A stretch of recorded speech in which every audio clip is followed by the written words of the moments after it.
Welcome to the Business with Beers podcast. This is the place where we help entrepreneurs expand their business, build their wealth, and generate passive income. I'm your host, Brian Beers, an entrepreneur who's on a mission to inspire growth from everyone around me. Remember that you need to take the actions others won't, and you can live the life that others don't. Please be sure to check out my weekly newsletter that now drops every Thursday. It includes one quote, one tweet, one podcast recommendation, plus some business and investing insight from me. It's short and it's sweet. My goal is to provide you with just a couple gold nuggets to help inspire your growth. Go to brianbeers.com to subscribe. Hello, everyone. I'm excited today to bring you Phil Capron. Phil is a Navy vet, lives down in Virginia Beach area, recently transitioned from, full-time real estate to, buying a Handyman franchise and working to scale it up. So welcome, Phil. Hey, Brian. Thanks for having me. I'm glad to be here. Awesome. You're a long-time caller or fan, first-time caller? Yeah, exactly. Awesome. So, so let's start just diving into your background. So tell us, obviously start in your, in the military, in the Navy, and then kind of how we transitioned into ultimately today running this franchise.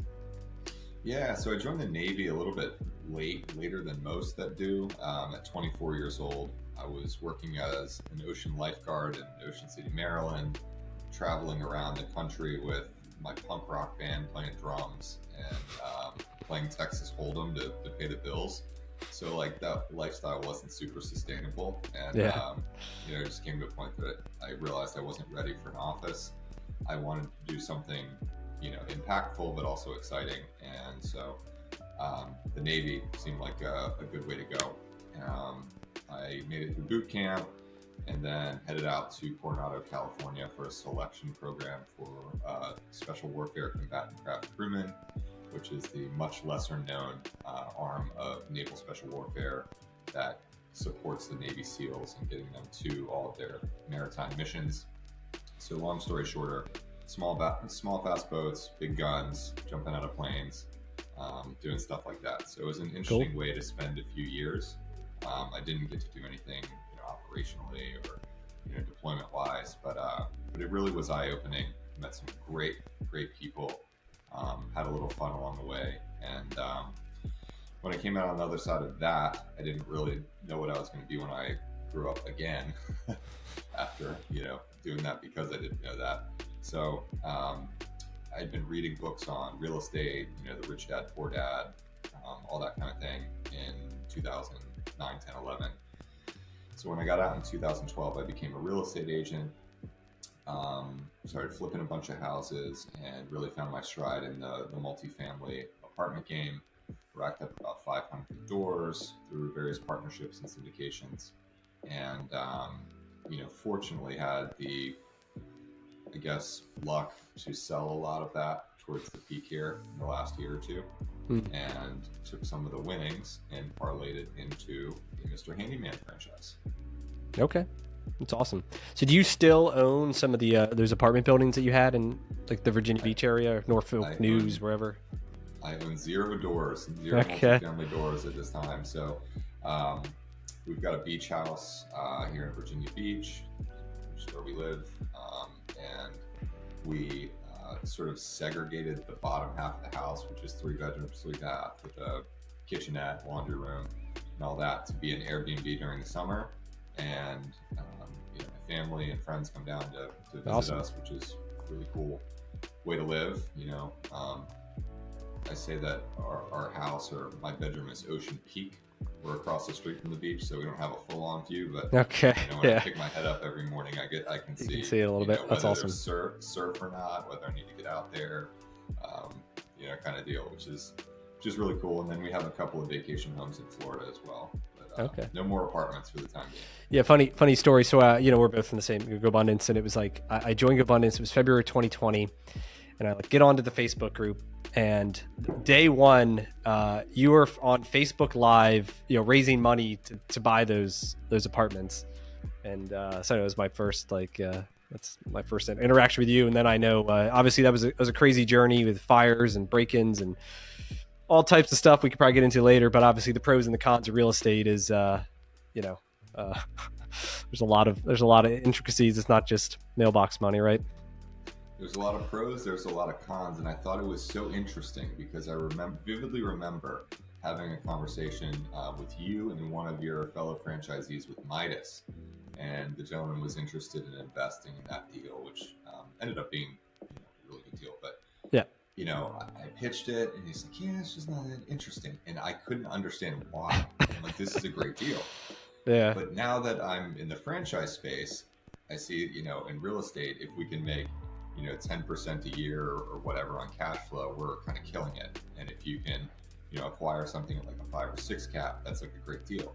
But these businesses, especially when you incorporate some seller financing and advanced techniques that you teach on this podcast with your system, you could be getting into deals for 25 and 30 caps. Yeah. So I'm like, what was I doing this whole time?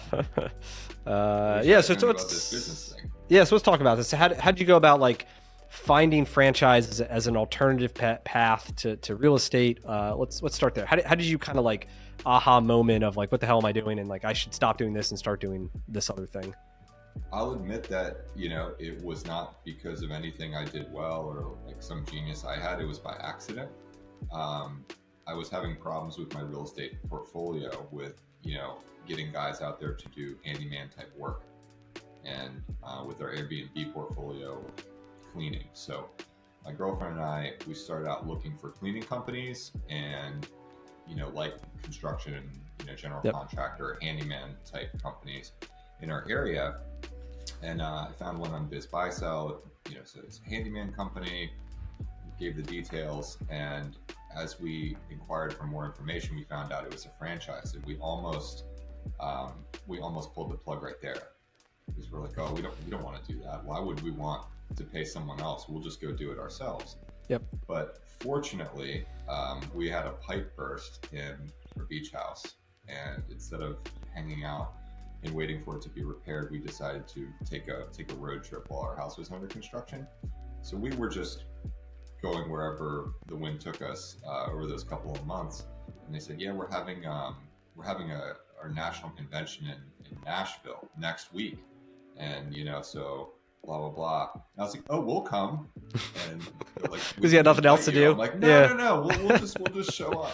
So we turned up to the Neighborly annual convention in Nashville last year. Okay. And was just blown away about. You just like slipped through security because you were invited. No, I mean the franchise development guys. They're like, okay, let's see if we can actually get you a participant spot here, even though you're not technically through the franchise. Process yet. Yeah. So we were able to go there and meet a bunch of franchisees, do the meet the team day, and a bunch of other stuff with Neighborly as a whole that won us over to that parent company, and specifically to Mr. Handyman. So we changed our tune pretty quickly. We were able to come to terms with the seller of this location, and the rest, as they say, is history. So we ended up buying it in July of this year. So we've been online for I guess 5 months now. Yep. Okay. And then, so thinking back to like the time when you think, I think I could just do this myself. Like, why do I need a franchise? Like, what were some of the things? Because that's like a very common, objection that people have. What are some of the things that now that you're on the other side, you realize like, this is way harder than I thought. Like, I'm really glad I have the support team over here that does these things so I can focus on like this. Like, what do you see now that like you didn't see before? So fortunately, my girlfriend, my partner, my best friend, she's basically our COO, and I'm more of the visionary type. Yep. So without her, I probably still wouldn't even be able to do this, even with all the support that Neighborly and Mr. Handyman offers. But specifically to answer your question, I'd say it's just your CRM. We use a service called Service Titan. Yep. Which basically has all of our inbound calls recorded and routed, and we can tell where they came from, whether it's the vans or a print campaign or direct mail or Angie's leads or Google LSAs or whatever.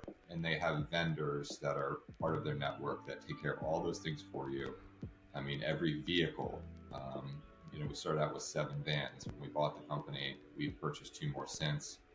So procuring the vans, having them wrapped properly, the easy passes, the license plates, the payroll stuff, having somebody sort who all can that help out. and call, just kind of help figure. I mean, still you got to do the work, but you just got this like HQ support team that helps just make it all easier. Exactly. And you have what's called like a franchise business coach. Yep. So they have like an intensive for new owners that is fairly involved the first few months and even before you get online. So, you learn a lot of the stuff before you're actually in the seat, which is really nice. And then, like you said, it's kind of like a concierge level service that there's always someone we can call on. Everything's in a playbook that if you just sort of follow the recipe, you get the result. And, we took over a location that's, had been online for 7 years and was doing really well.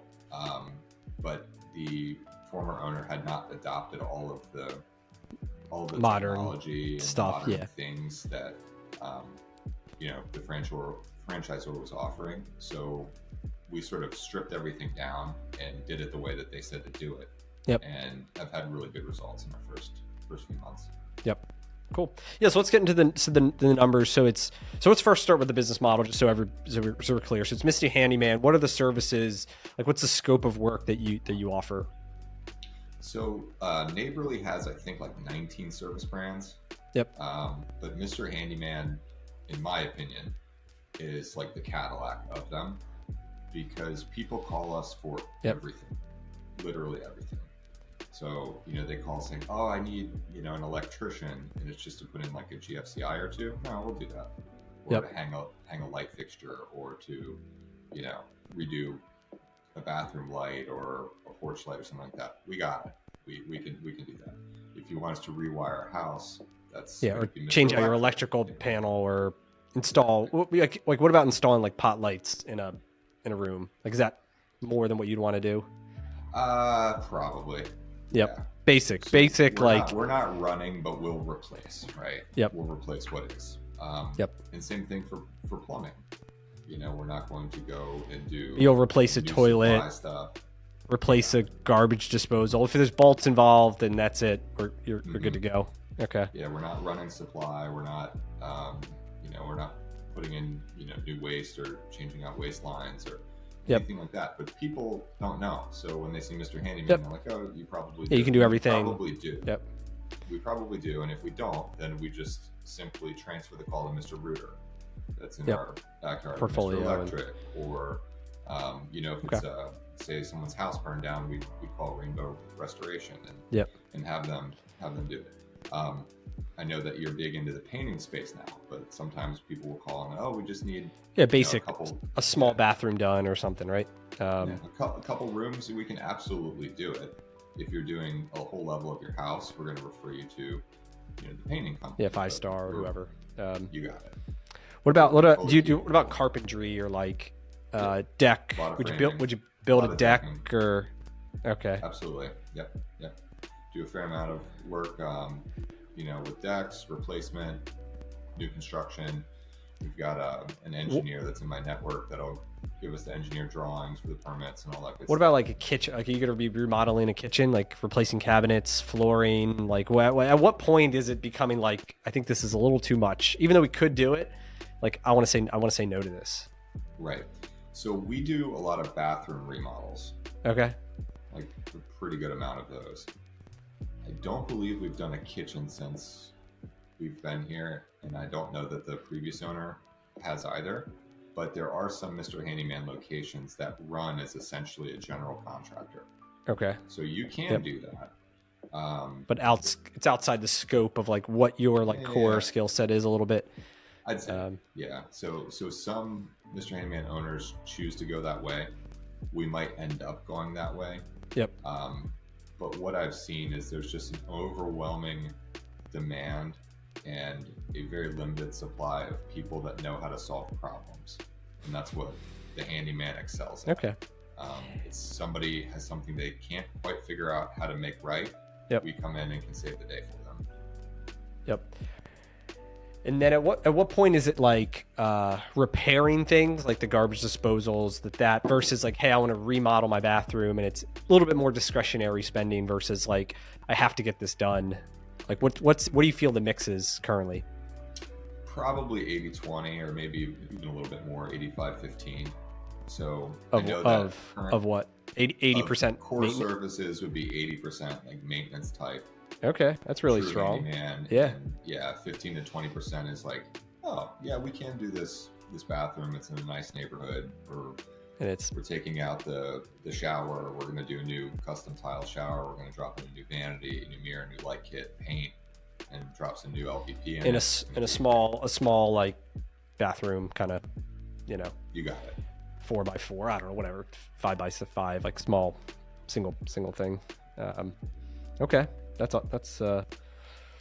awesome. You work much with realtors too? Like you mentioned, one of your concerns owning properties and investors is just like having that reliable. Is that a pretty good referral source and for you, or is it homeowners? It's one that I'm courting very aggressively because I come from that background. I had my real estate license for 6 or 7 years. Still know a bunch of the heavy hitters, and ultimately, everyone just wants to sort of, when they make a referral, they want it to reflect well on them.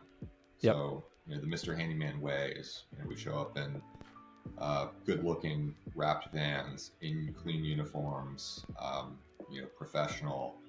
All of our techs have 10 years plus of experience. They're licensed, bonded, insured, background check, drug check. Yep, all that stuff. The whole 9 yards. So if you're a realtor and you want, to have something addressed with a homeowner that you just sold them, their forever home, it's got to be done right.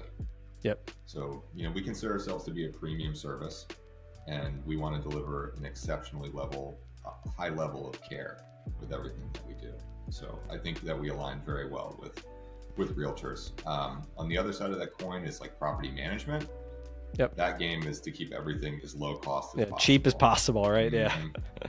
So we've had a little bit of trouble kind of meshing with them and aligning expectations. Okay. With the prices that they want to pay for the service that you want to deliver. And I could imagine from an employee basis to say, hey, do a really good job at this $1 million home, but like just slap it as fast as you can at this other house 5 minutes away or whatever.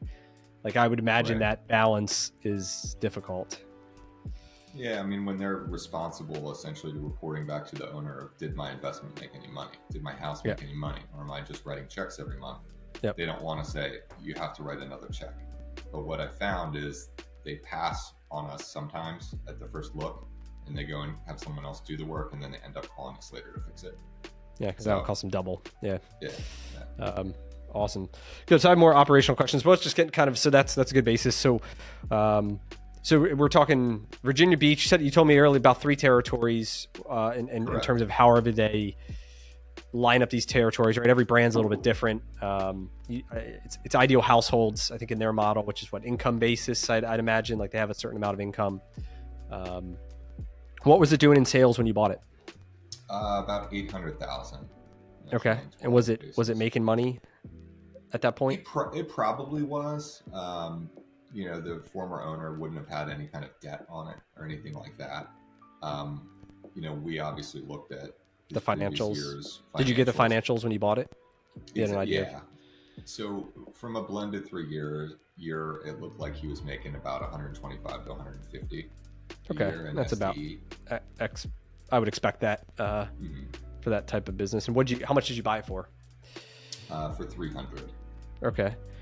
And is that what he was asking? Like, how did you come to that price? Yeah, that's what he was asking. The more we got into it, I like making deals. So of course, it's tough. Trying to get a discount. But this is, a good guy who's, did a career in the Navy, and this was sort of like a passion project for him. Why do you want to sell it? It just was time after essentially doing a couple of full careers, age and wanting to spend. Okay, so he's older. He wants to spend more time with his family. Like, did this for what do you think? He said 7 years. Yeah. And were there other franchisees like to sell to other franchisees? Is there other ones that you think wanted to buy it, or like was he the only game in town, or like why do you think it made it to the open market? Well, there was a gap in territory between our metro and the Richmond metro. Okay. Which is about an hour and a half. Yeah. So for Richmond to come down would have been quite a big leap. So it, I guess, didn't make sense. It's kind of an island in a sense. Okay. You got it. You got it. So I'm very glad that none of the Yeah, other yeah. existing owners took them up on it. Because the more that we learned about it, I figured out that if I was to buy it directly from Mr. Handyman, the territory loan was probably $150,000, and then plus trucks. we were getting 7 vans, and they've been very hard to source post COVID. So each one of those is probably worth 15, 20, 25,000. And then there's a bunch of tools between ladders and power saws and pressure washers and the lawn care stuff and wheelbarrows and this, that. So, when I tallied it up, I said, okay, even if this business did nothing, the quote assets between the territory and, the trucks and everything are the purchase price. And we've got something that's doing, 125, 150 in SDE. I'm either buying it at a 2x multiple or, for what it would cost me to quote start it new, and it's all already sitting right here. So at that point, I'm like, okay, I don't need to negotiate this to death. This is fair. This is fair. I can come in, put my stamp on this, and it should do well. How did you finance it? SBA. Okay. Because I wanted to see what all the fuss was about. But when everyone was fussing about the SBA, they were getting loans at 3% and 4% and 5%. When we closed on this in July, I think we're at 11.5%. Yeah. So at that point, it would have just made more sense to pay cash. Yeah. So, and there's a good chance we're going to just go ahead and pay it off in the pretty near future. It was a fun exercise. And deal with the prepayment penalty and stuff, right? I don't believe there is one, but I could be wrong. Check on that. I think it's the loan docs. I know some of them have like a 5-4-3-2-1 type of deal on them. There is probably some. Maybe it's just the first year. I don't know. There definitely is something though, in most of the ones I've seen. So that's worth taking into your calculations there. Yeah, for sure. So all right, so you're buying it. So it's $800K. What was the staff like when you got it? How many? So you had 7 vans. How many technicians? So at the time we had 4 technicians for the 7 vans, plus one. They were calling him like a senior technician, but like a foreman kind of for estimating and making sure the jobs are going well, and not so much as a sales or actually. So he's more like a project manager kind of role. There you go. Yeah. And then one CSR, customer service in the office. And they're like answering the phone, scheduling the work, doing that stuff. Okay. And so then what does it look like? So today, how have you grown the sales? So we're recording November. You bought it in, like you said, July. So how's it looking like today? It's looking pretty good. Our profitability isn't, where the franchise would have us target, which is here around 20%. Okay. But what we believe, my girlfriend and I, is that we have such a great territory that essentially has not been exploited. It's been doing a good business since it's been open, because it's such a massive territory without like a whole lot in the way of, awareness marketing and specific marketing and growth orientation. It was a really good business for the previous owner, but our goals are different.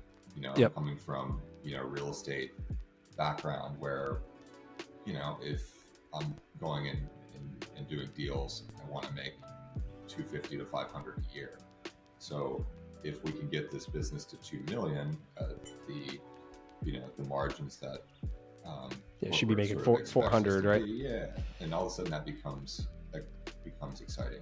So instead of focusing on profitability off the jump, and I'm really curious to see if you think this is a mistake, but it's what we've done, and I'll own it. We've invested very heavily in growth, both from a staffing perspective and from a marketing perspective. So we now have 6 technicians. We have 2 helpers who are like technicians in training that didn't fulfill all the requirements to be full-fledged technicians. So, something involves apprentices or whatever. Hands, they're a little bit cheaper than if we sent 2 techs and 2 vans out, so that kind of thing. We now have promoted the CSR to office manager. We have another CSR, so our phones are answered in our office between 8 a.m. and 8 p.m. we didn't like the idea of a lot of them being answered by call centers because the leads are just too valuable. So we invested in the personnel there. And then the senior technician is now the general manager of the company. And we should have 1 or 2 more technicians start in the next week. And so who's doing the sales? Or is that GM, or like, what's that process look like? So when we bought it, a lot of the sales were done from the office. And I saw that as a constraint because it's really hard to bid these types of jobs without eyes on. Yeah. Even if you do have photos, they can be deceiving. Yep. So we're moving to each technician bids their own job, wins the job, makes their money. And we're sort of working through some growing pains on that, but we believe that to be a more sustainable model. How are the techs paid currently, or how do you envision it, type of thing? They were paid hourly when we took over, and we've changed them to a guaranteed weekly base of $1,000 a week. And to date, we have not had to pay a minimum. To keep it that way. Or a percentage of whatever they produce. You got it. Or a percentage, and they're making much more money with the percentage. What's the percentage they get? We're at it depends on seniority or time. Sure, yeah, ballpark. 26. Okay. Yeah, that's like identical to our text plans for auto mechanics, where they make they have an hourly guarantee of $20 an hour, or 25, or 15, or 30, depending on all the stuff, or a percentage of sales. And normally it's in our business, it's like 14-ish% they get. So if the guy produces $10,000 in the week, it's $1,400 or his hourly, and whatever's higher. And we got techs making well over $100,000. I got one guy making, maybe could make 200. He does the work of like three. He does the work of like 3 people. Yeah, he's an animal. That's fantastic. But yeah, so and it's the same plan. It's the exact same plan, and it's like, as people grow their skill sets, they have the opportunity to earn a lot more. And obviously, then there's other people who just live off the guarantee, and they're always, we call it subsidy. Like, we're subsidizing them because they're not producing enough to justify, what they, what we thought they were worth when we hired them. And so, but yeah, in your model, you need somebody who's both good technically, and then they also have the customer service skills to be able to communicate to them, this is what, this is your problem. This is what we're going to do to fix it. And by the way, here's an upsell opportunity, right? So how has that transition been in terms of do you still have the 4 existing guys and girls, the 4 existing techs? We do. And we've added 4 more, I guess, between the 2 full-fledged and the 2 helpers. And so have they, really well. Did you have to coach them? Has that been part of the process to coach them how to quote sell and have better customer service skills? It absolutely has. And I'm looking for resources to try to pour into them more. My girlfriend and I, our mission is for everyone that's in our, organization, in our universe here, is we want them to have more opportunity for having been a part of our organization than if, they were working somewhere else. So that's, making more money just from their employment, but it's also a coaching aspect in personal finance. I'm a real estate guy. It's my goal that everyone who wants one will be able to buy a house. And you'll probably help them, coach them, teach them, sure. All that stuff. Yeah, I know you've got that kind of mission-driven kind of mentality, which is great. And I always believe that the bigger my world get, the more opportunities that get created for the people that live within my world, whether that's the promotion to a new store or to a new business or to a new leadership role, or whatever that is, and that rising tide lifts all the boats. And good people. Amazing. It's fun. Yeah. It's fun when it works that way. So. Yep. So what do you think? How long do you think it'll take you to get to that 2 million mark? We're hoping to hit it at least by the end of 2024.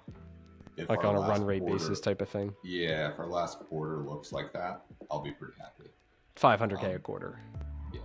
Okay. It's aggressive, but we trained with some of the top offices before we took over. Yeah. We saw what they're doing. We took what they're doing. We're bringing it here, and we're investing in the business. We could have just kept what we had and have a 20% profit margin, and it would be fine. Yeah, lean and mean kind of thing, but at a just small the number, we right? You want. want to make the pie a lot bigger, and I'm a huge believer, especially in these early times. Like, you got to invest in marketing, invest in people. I mean, with the painting business we're gonna launch, like, my brother and I's plan is not to take a single dollar out until we get like almost all the locations open, and that, you know, if we see there's a strong ROI with, like, we buy more advertising, we get more leads, and we make more money, then, like, you know, we're just going to pour money back into advertising to get it from, you know, 30K to 50K to 80K to 100K to, like, a point that we believe, all right, we've kind of, you know, reached some sort of capacity. So now let's, like, pour that money into the next market or territory or however you think about it. Because for me, it's more of like an investment that we want to accelerate versus, you know, be in this thing. I need money, like, immediately. Like, I want the long-term benefits. And I think, you know, but that compound growth is pretty powerful. So. Yeah, very well said. Been listening to, like, a lot of, I'm sure maybe you have as well. It's very, very popular right now, like the Alex Hormozy type thing. Mm-hmm. You find something that works, you go all in on it. And for that reason, I was like, oh, I don't want to franchise, because how will I get, you know, this huge multiple and this huge exit someday? But you look at your path with your brother. I think you guys have, I mean, last time I checked, 40 million or something in annual sales. Yeah, 40. We'll do 42 this. Yeah, 42 this year. Business, right? It's a big old business. It's. So Mr. Handyman's not going to be that in a year or 2 years here in little old Virginia Beach. But we want to follow in your footsteps and, you know, become well known within the community and say, okay, like, if your newsletter today was talking about people in the system that are retiring or they're underperforming, and, you know, just make those relationships and just be ready to kind of bring them into our world when the time is right. And over the next decade, maybe our business could look like, you know, could follow the same path as yours. Yeah, I think it's much, at least, I mean, some of it's personality, so I don't want to say, like, preach this is the only way, but for me, it's easier to take the same thing and do it over and over and over again. Like, there's almost nothing that happens that we haven't seen before, and we already know how to fix it. Versus, like, you know, there's some people that say, hey, I'm going to have 4 or 5 different businesses, and they're all kind of small. It's like each one of those has got to have their own problems, marketing plans, compensation, macroeconomics, just like, so now you're juggling 4 different things. And now you're diluted versus, like, if you had 4 handyman markets or whatever, like, you get Virginia, you get, or Richmond, you get, I don't know, whatever direction you decide to go in. You know, it's kind of the same thing, and, you know, like, and you can benchmark people and create competitions, and, like, you know, you can promote your GM to kind of run the whole thing in Virginia Beach, and you go, you know, rah the guys up in Richmond or, you know, wherever it is, right? And then your time, like, you can acquire this new thing, and, like, you will spend 0 additional time working because you've got this system that then kind of just starts to kind of run itself. And now your dollar per hour, like, just shoots up. Versus you start something new, even me, like starting T1P, and we'll have a GM in place, but I'm still going to be heavily involved. So my hours are actually probably going to go up for a bit while we get it going, as opposed to if I bought, you know, whatever, more shops, I would literally probably work less, like, because then I can afford the payroll to hire more people and take over more, you know, more responsibilities. So is that your plan, to kind of try to build this one brand up, or you thinking, hey, once I get to a certain number, then I look to, like, I don't know, go horizontally within the neighborly family? So we're going to see which opportunity presents itself in a more meaningful way. There is something to be said about staying in the same brand, even if the geographies change, because like you said, you know what's about to happen, and that's really, really nice, because we did have multiple companies, and we've shut just about everything else down, between the really wide-ranging real estate portfolio to the short-term rental business to a couple other things we're into, to just do this and do this right, and then be able to go do it again. We are open to buying other neighborly brands here in Virginia Beach, because there's such a strong network of referrals that are going back and forth. But like I said, Handyman is kind of the center of the wheel that everything else spokes from. So anything else I would add on, I guess could benefit from. Yeah, you'd have synergies referrals. because you're already referring it out versus something totally unrelated, right? Like painting and auto repair, which have no synergies, right? Besides, we could probably promote employees or whatever. Like there's a sales component of it, but we're actually painting our shops and provides a huge ROI because it makes the buildings. You know what it's like. You paint a building, and it's like a whole new building. There's a strong ROI there, but cool. That's exciting. Yeah, you've done obviously a great job kind of pivoting into this new world, and yeah, I'm excited to see where you take it. Thank you. Yeah, and next time at a GoBundance event or whatever, you have to meet my better half, because she's the integrator, the operator, the reason that I'm able to do all this. So I'm hoping we build this up to. It seems like the ceiling for Handyman right now is around $3 million a year if you've got a couple territories. So it's like a million a territory kind of thing. Something like that. Yeah, we would really like to test that and see if we can crack through it. Are there any big operators, like they have 10 or 15 or I don't know, a larger amount? No. Why do you think that's the case? I don't know. I think it's because it's probably the most complicated of the brands. Like your painting biz, you can just go and keep just painting on because it's just painting, and if it's subbed, it's even easier. You're more of a marketing company. Yeah, exactly. That's exactly what it is. And I get that, and that's very appealing. But hey, I decided I'm doing this. There's money in it because it's problems that other people don't want to solve. And my suspicion is that's why there's not some huge operator, is because each territory, each type of house has its own little quirks to it that you have to figure out. What's the most challenging? Is there a certain type of job that's very challenging that makes that, or if you simplified it, it could be easier to scale if you eliminate a certain sector? It's a great question. And at the end of the year, we're definitely going to be doing a deep dive on what jobs were the most profitable, which ones did we kind of you wish you didn't do, what's handed to us on, where did we misestimate and have to do right, and sort of ended up doing it for free kind of deal. I'd say probably stuff that has to do with, wood rot, because it's sometimes difficult to see how far it goes until you start peeling stuff back. So we've got like a wood rot disclaimer if we're doing stuff around like windows or floors, or we're dealing with one right now, the dishwasher was leaking for like years, and we're going to have to call it like a Class A contract or a builder type, along with the structural engineer to get that all right. That would be my suspicion. Something that has to do with water or rot. Yep. That's a good one. So cool, man. So where, if anybody's interested in connecting with you, what's the best way to stay in touch? So you can email me. It's phil.capron@mrhandyman.com.